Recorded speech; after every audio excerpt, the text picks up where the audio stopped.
Assalamualaikum warahmatullahi wabarakatuh. Berjumpa lagi dengan Ibu Lisa.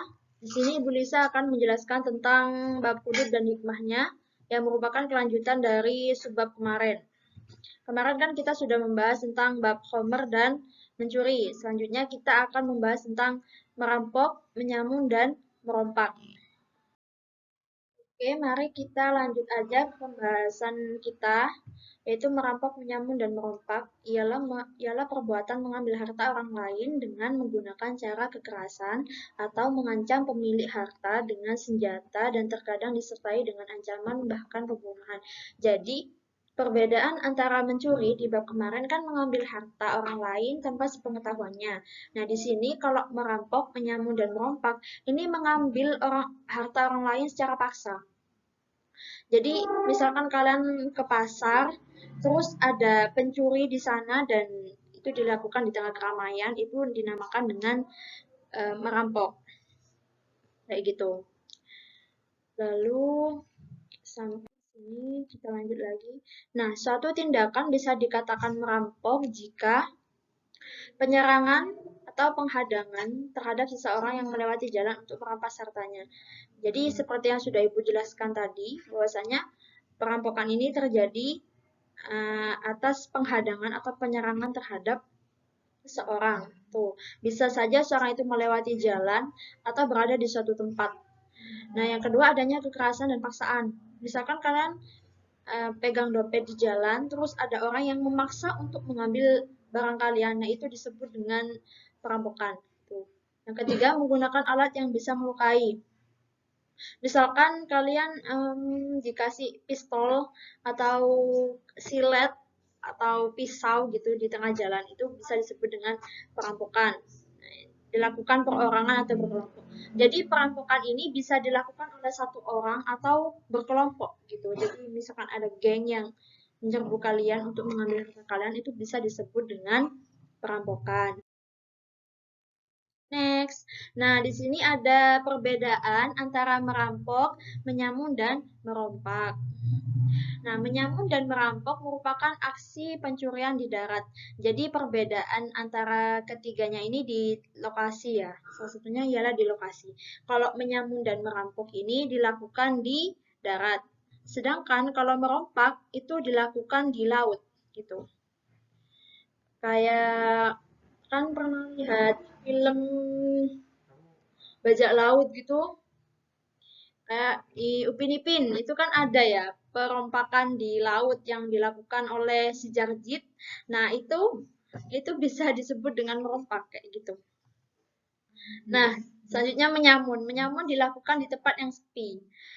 Menyamun ini kata gampangnya itu mungkin dikenal dengan istilah begal gitu ya. Jadi kalau misalkan ada sebuah aksi pembegalan di jalan-jalan yang sepi, misalkan ada mobil lewat, terus itu diam-diam dikasih paku biar mobilnya gak bisa jalan, terus diambil hartanya gitu. Itu bisa disebut dengan menyamun. Nah, merampok dan merompak dilakukan di keramaian. Nah, ya dilakukan di keramaian ya. Ya. Nah, selanjutnya adalah hukum merampok, menyamun, dan merompak. Di sini dijelaskan di dalam surat Al-Maidah ayat 33. Mari kita baca bersama-sama. أعوذ بالله من الشيطان الرجيم بسم الله الرحمن الرحيم إنما جزاء الذين يحاربون الله ورسوله ويسعون في الأرض فسادا أن يقتلوا يصلبوا أو تقطع أيديهم وأرجلهم من خلاف أو ينفوا من الأرض ذلك لهم خزي في الدنيا ولهم في الآخرة عذاب عظيم. Yang artinya, sesungguhnya pembalasan terhadap orang-orang yang memerangi Allah dan Rasul-Nya dan membuat kerusakan di muka bumi hanyalah mereka dibunuh atau disalib atau dipotong tangan dan kaki mereka dengan bertimbal balik atau dibuang dari negeri atau tempat kediamannya. Yang demikian itu sebagai suatu penghinaan atau mereka di dunia dan di akhirat mereka beroleh siksaan yang besar. Jadi hukum dari perampokan, penyamunan, dan perompakan berdasarkan kepada ayat ini jelas-jelas dilarang di dalam agama Islam. Nah, berikut adalah hukuman atau had bagi perampok, penyamun, dan perompak. Ya, hukuman ini bersifat tauzi'i atau disesuaikan dengan kadar perbuatannya. Yang pertama yaitu dipenjarakan atau diasingkan keluar wilayahnya. Nah, ini berlaku jika pelaku hanya ingin menakut-nakuti korban. Jadi, pelaku itu tidak sempat merampok ataupun membunuh korban, namun jika hanya menakut-nakuti seperti itu. Yang kedua adalah potong tangan dan kaki secara menyilang. Nah, kayak hukuman pencuri ya di bab sebelumnya. Nah, ini berlaku jika perampok hanya merampas harta tanpa membunuh.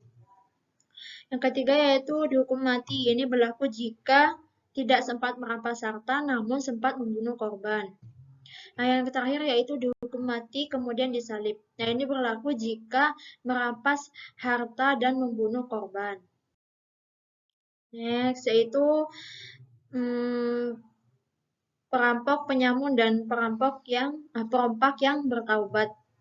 Nah, ini berdasarkan kepada Quran Surat Al-Ma'idah ayat 34. Mari kita baca bersama-sama. A'udzu billahi minasyaitonir rajim. Bismillahirrahmanirrahim. Illal ladzina tabu min qabli an taqdiru 'alaihim fa'lamu annallaha ghafurur rahim. Yang artinya, kecuali orang-orang yang bertaubat di antara mereka sebelum kamu dapat menguasai menangkap mereka, maka ketahuilah bahwasanya Allah Maha Pengampun lagi Maha Penyayang. Nah, Quran surat ya atau bah tersebut menjelaskan bahwasanya taubatnya seseorang yang merampok, menyamun, dan merompak setelah tertangkap tidak dapat menggugurkan hadnya. Jadi kalau seseorang itu bertaubat setelah ditangkap, maka had yang berlaku kepadanya itu tidak akan gugur. Namun jika bertaubat sebelum tertangkap, maka had yang jatuh kepada si pelaku perampok, penyamun, atau perompak tersebut akan gugur. Seperti itu. Mungkin itu saja dari saya untuk pembelajaran kali ini, itu penjelasan tentang merampok, menyamun, dan merompak. Nah, jika ada yang ditanyakan, silakan kalian ketik di kolom komentar. Oke, sekian dulu dari Ibu Lisa. Kurang lebihnya mohon maaf. Wassalamualaikum warahmatullahi wabarakatuh.